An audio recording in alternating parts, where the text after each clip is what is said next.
11월 13일 성경 읽기 시간입니다.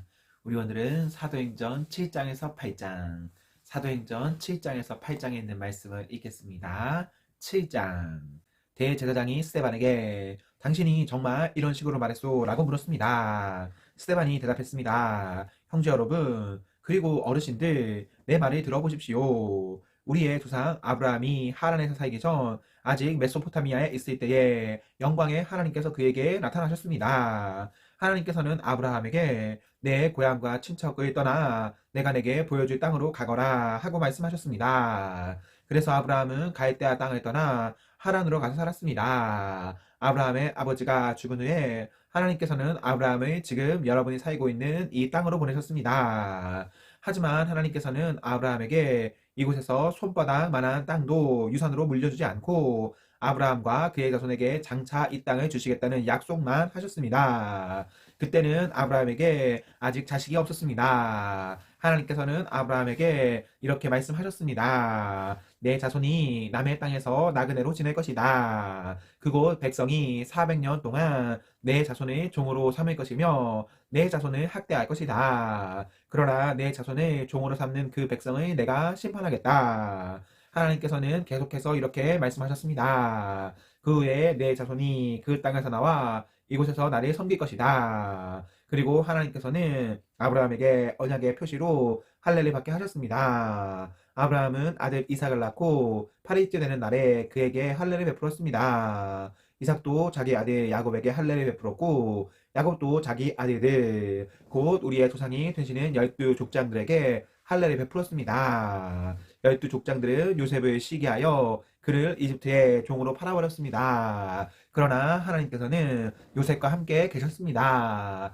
요셉은 그곳에서 많은 어려움을 당했으나 하나님께서 그때마다 구해주셨습니다. 또 하나님께서 요셉에게 지혜를 주셔서 이집트 왕 파라오에게 사랑을 받게 하셨습니다. 이집트 왕은 요셉을 총리로 삼아 이집트와 왕궁을 다스리게 했습니다. 그때에 온 이집트와 가나안 땅에 큰 가뭄이 들어 사람들이 몹시 고통을 당했습니다. 우리 조상들도 먹을 것이 없었습니다. 그러다가 야곱이 이집트에 곡식이 있다는 말을 듣고 처음으로 우리의 족장들을 이집트로 보냈습니다. 그들이 두 번째로 이집트에 갔을 때에 요셉이 형제들에게 자기의 정체를 밝혔습니다. 이집트 왕 파라오도 요셉의 가족에 대해 알게 되었습니다. 이 일이 일어난 후 요셉은 형들을 보내어 자기 아버지 야곱과 식구 75명 전부 이집트로 모셔오게 했습니다. 그리하여 야곱은 이집트로 내려갔고 야곱과 우리 족장들은 거기서 살다가 죽었습니다. 그 뒤에 그들의 시체는 세겜으로 옮겨져서 한 무덤에 묻혔습니다. 그 무덤은 아브라함이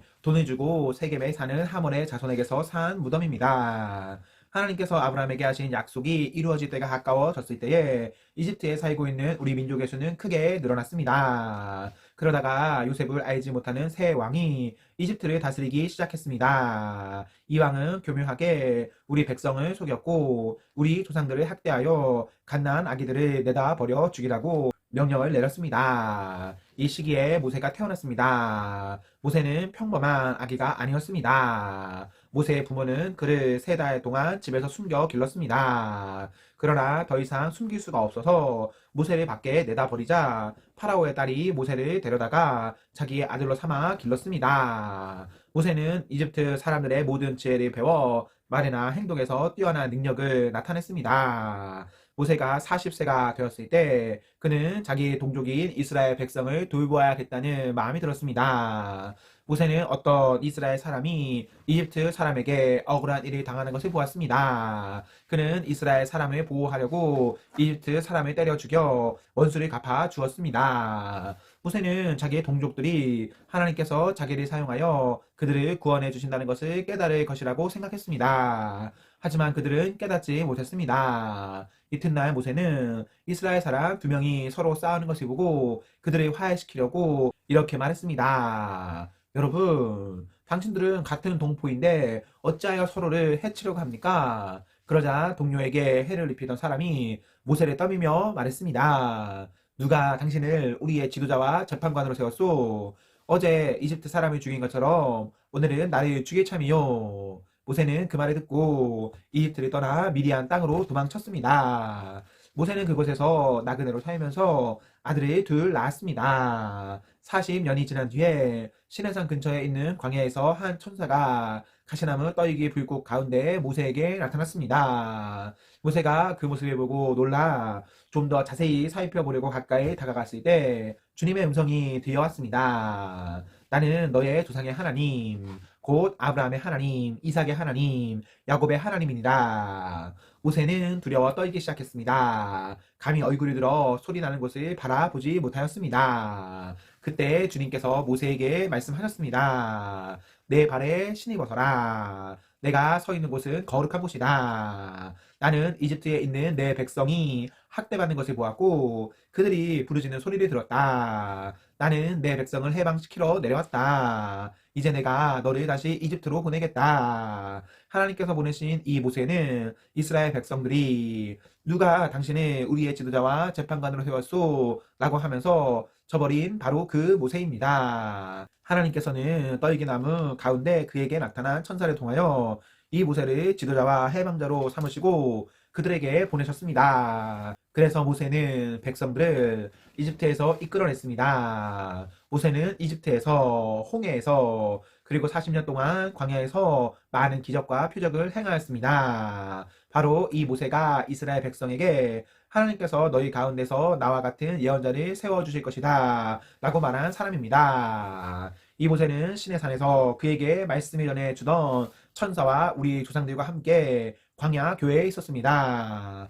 모세는 생명의 말씀을 받아 우리에게 전해주었습니다. 그러나 우리 조상들은 모세에게 순종하기를 거부하고 모세를 저버렸습니다. 그들은 마음속으로 이집트로 돌아가려 했습니다. 그들은 아론에게 우리를 이집트에서 인도해내 모세에게 무슨 일이 생겼는지 모르겠으니 우리를 인도할 신을 만들어 주십시오 라고 말했습니다. 그들이 송아지처럼 생긴 우상을 만든 것이 바로 그때였습니다. 그들은 송아지 우상에게 제물을 바치고 자기들의 손으로 만든 것을 섬기며 즐거워하였습니다. 그러자 하나님께서는 그들에게서 돌아서시고 그들이 천체들을 섬기게 내버려 주셨습니다. 그것은 예언자들의 책에 적힌 것과 같습니다. 이스라엘 백성아, 너희가 광야에 40년 동안 있을 때에 나에게 희생제물과 예물을 가져온 적이 있느냐?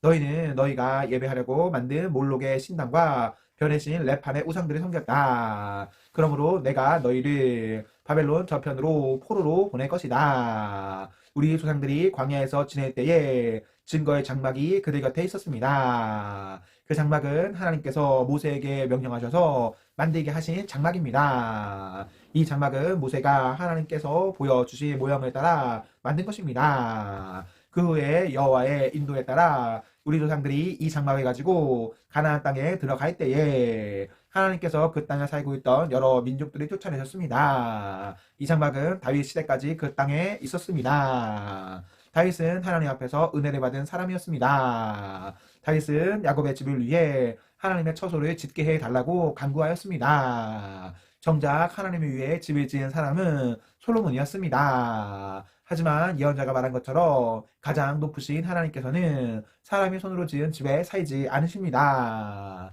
주님께서 말씀하셨습니다. 하늘은 내 보좌요, 땅은 내 발판이다. 너희가 나를 위해 무슨 집을 지을 수 있겠느냐? 내가 쉴 곳이 어디겠느냐? 이 모든 것이 다 내가 만든 것이 아니냐? 고집센 사람들이여, 여러분들의 마음은 어찌 그리 완악하며 귀는 꽉 막혔습니까? 여러분들은 여러분의 조상들처럼 항상 성령을 거역하고 있습니다.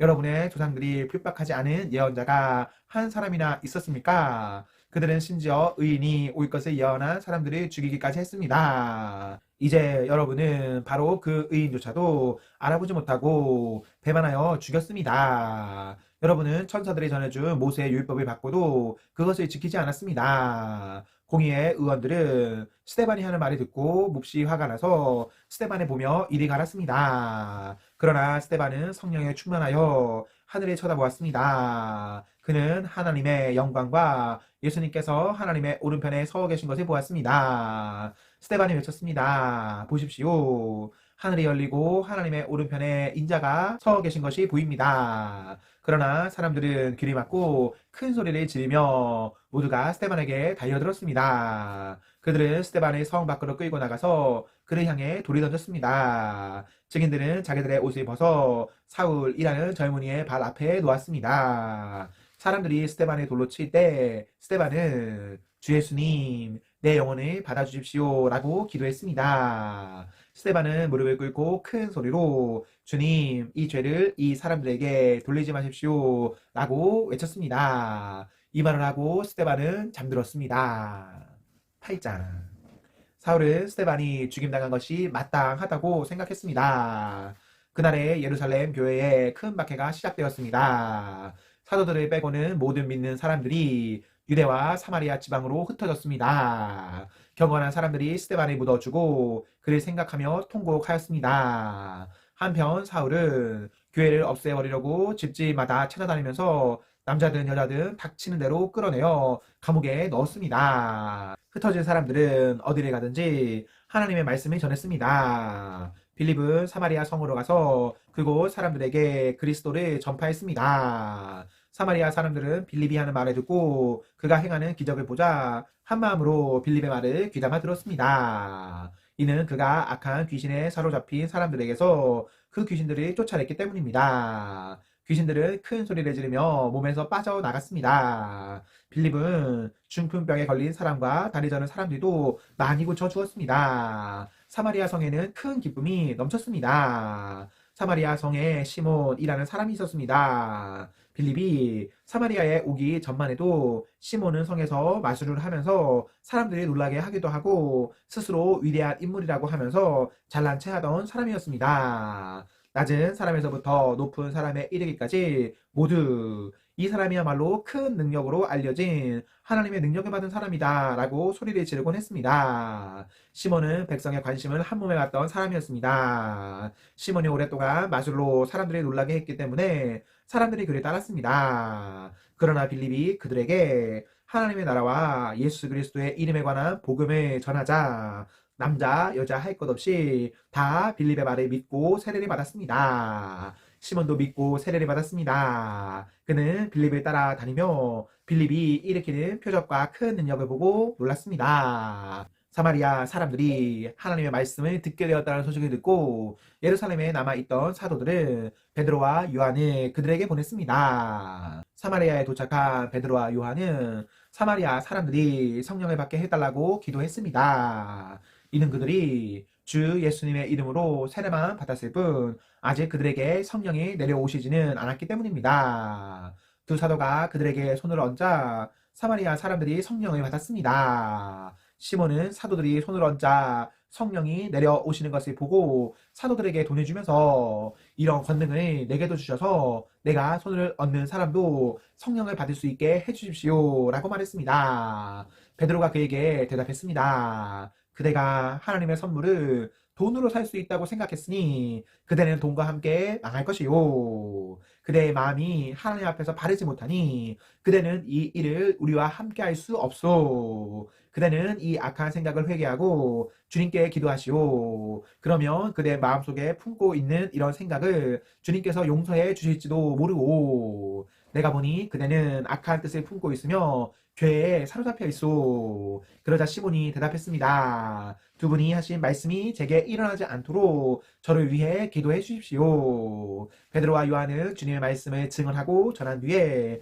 예루살렘으로 돌아갔습니다. 그들은 돌아가는 길에도 사마리아의 여러 마을에 들러 복음을 전했습니다. 주님의 천사가 빌립에게 말했습니다. 일어나 예루살렘에서 가사로 내려가는 남쪽 길로 가거라. 그 길은 광야 길이다. 빌립이 일어나 가다가 길에서 에티오피아 사람 하나를 만났습니다. 그는 에티오피아의 여왕 간나게의 높은 관리로서 여왕의 재정을 맡은 사람이었는데 내시였습니다. 그는 예루살렘에 예배 드리러 왔다가 본국으로 돌아가는 길이었습니다. 그는 마차에 앉아서 예언자 이사야의 글을 읽고 있었습니다. 성령이 빌립에게 저 마차로 가까이 가거라 하고 말씀하셨습니다. 빌립이 달려가서 그 사람이 예언자 이사야의 글을 읽는 것을 듣고 지금 읽고 있는 것을 이해하십니까? 라고 물었습니다. 그는 가르쳐주는 사람이 없는데 제가 어떻게 이해할 수 있겠습니까? 라고 대답했습니다. 그는 빌립에게 마차에 올라와 자기 곁에 앉으라고 부탁했습니다. 그가 읽던 성경 구절은 이것이었습니다. 그는 도살장으로 가는 양처럼 끌려갔다. 털을 깎는 사람 앞에 있는 양처럼 잠잠했으며 입을 열지 않았다. 그는 모욕을 당하고 바른 재판을 받지 못했으니 누가 감히 그의 후손에 대해 말할 수 있단 말인가? 이 땅 위에서 그의 삶은 끝났다. 에티오피아 내시가 빌립에게 물었습니다. 이 말은 누구를 두고 한 말입니까? 예언자 자신을 두고 한 말입니까? 아니면 다른 사람을 두고 한 말입니까? 빌립이 입을 열어 이 성경 구절로부터 시작해서 그 사람에게 예수님에 관한 복음을 전했습니다. 그들이 길을 가다가 물이 있는 곳에 이르자 내시가 말했습니다. 보십시오. 여기 물이 있습니다. 제가 세례를 받는데 장애될 만한 것이 있습니까? 내시는 마차를 세우게 했습니다. 빌립은 내시와 함께 물로 내려가 그에게 세례를 베풀었습니다. 그들이 물에서 올라오니 주의 영이 순식간에 빌립을 어디론가 데려가셨습니다. 내시는 빌립을 다시 보지 못했습니다. 하지만 그는 기쁨에 차서 가던 길을 계속 갔습니다. 빌립은 아소도라는 성에 나타나 거기에서부터 가이사랴에 이르기까지 온 마을을 다니면서 복음을 전했습니다. 아멘, 아멘. 네, 우리 오늘 말씀을 모두 읽었습니다. 우리 오늘 하루도 하나님과 사랑 앞에서 행복하십시오. 성령 충만하십시오. 안녕.